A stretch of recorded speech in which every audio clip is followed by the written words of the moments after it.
Hey, I know that we've been told many times in our life that beggars can't be choosers, and I guess that's true. But I saw something today that kind of bothers me a little bit.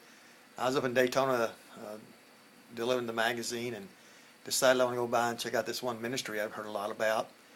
And so I pulled over and talked to some homeless folks. Many of them I recognized from the feedings with Pastor Larry at the J store on North Street. But I noticed every time I'd pull over to talk to some of them, many of them seemed like they were beat down, and they didn't really want to have much to do with me today for some reason. I don't know why.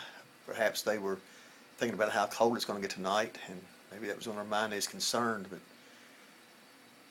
I don't know. I began to pray about this. I just feel like sometimes people who are ministering to the homeless, that they're very condescending sometimes to them. Let me tell you, brothers and sisters, you may not realize this, but most of us are just one paycheck or 1 month, maybe 2 months away from being homeless ourselves, unless you have some family you can move in with. Beggars can't be choosers, I know. But some of those people can't help it, the shape that they're in. My wife brought to my attention, she recognized one of them, and she said this person used to be in a medical field and made good money, and they had a nervous breakdown. A lot of these folks do have mental conditions, and they can't help it. Also, I know for a fact that some of them, even though they still drink, they do work, and they work hard, but they don't earn enough money to pay rent. It's not just here in Daytona, in Florida. I mean, rent's high everywhere, and they do work. They just can't afford to pay rent. So I want to ask you to, think about that.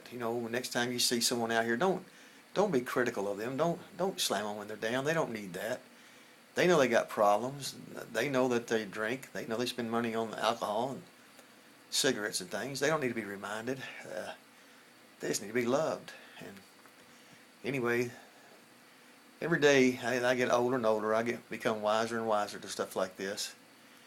And I know some ministries seem to me, as I look back, they are condescending to these people. They make them feel like they're lesser of people, and that's not right. That's not the right way to do it. Let me close up by telling you this. I went to a church one time to help feed. They fed 3 times a week, and I would go and help a couple of elderly gentlemen wash the dishes. But they only needed me when one of them didn't show up. One was in his 80s, one was in his late 70s, and I would go in to help. But anyway, they had a security guard there. He was an older guy too, but he had an air about him, and I recognized it immediately. And I never talked to the guy.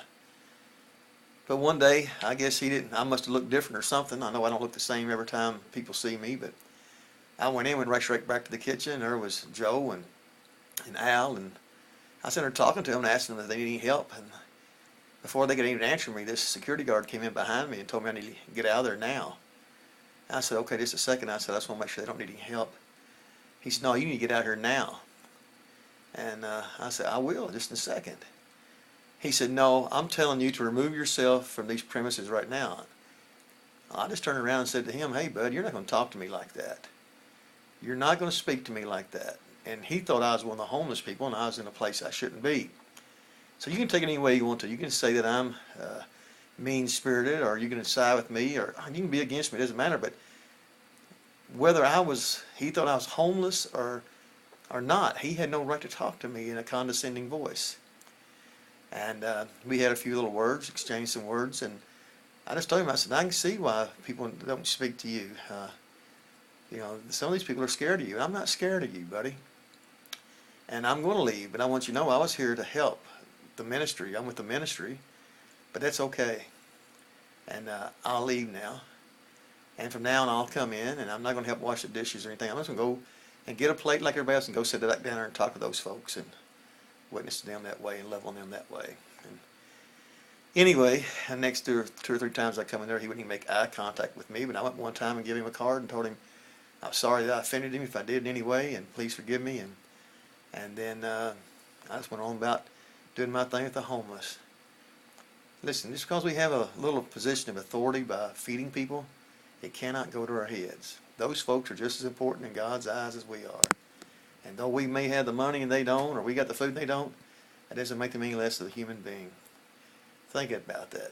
Beggars can't be choosers, but the Word of God says that we were all spiritual beggars at one time, just like Lazarus. Think about that.